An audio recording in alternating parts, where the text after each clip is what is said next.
Well, it's 30 years since I think one of the inceptions of MBCT was 30 years ago with the publication of a paper in Behavior Research and Therapy, closely followed by another paper the next year in 1996 in Psychological Medicine. And those two papers together really transformed the field of understanding depression and particularly understanding how recurrent it is and why it's recurrent and what to do about it. Mm. So it's not 30 years since the Green Book. No, the Green Book came out in 2002, um, and that's because the trial came out in the year 2000, the trial that we've been working on during the 90s. We went to see John Kabat-Zinn in 1993. We began the MacArthur grant that Zindler had got to look at depression and its recurrence in 1992. We decided then to broaden the original scope of the MacArthur grant, which was just on CBT for depression and how to maintain the effectiveness of CBT into the maintenance format.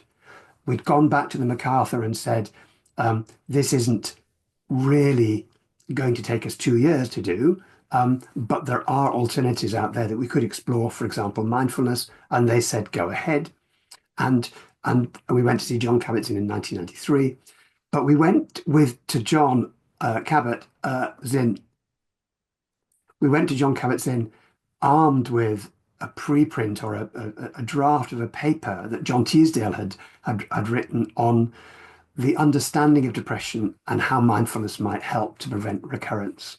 And that paper was eventually published in 1995.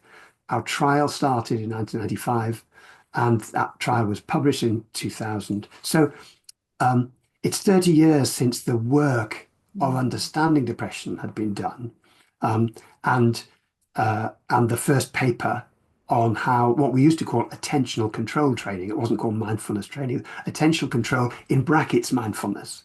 And when we wrote our first grant, it was about attentional control, not about mindfulness, front and center, because we were concerned that nobody would understand mindfulness, or if they did understand mindfulness, they wouldn't give us the grant.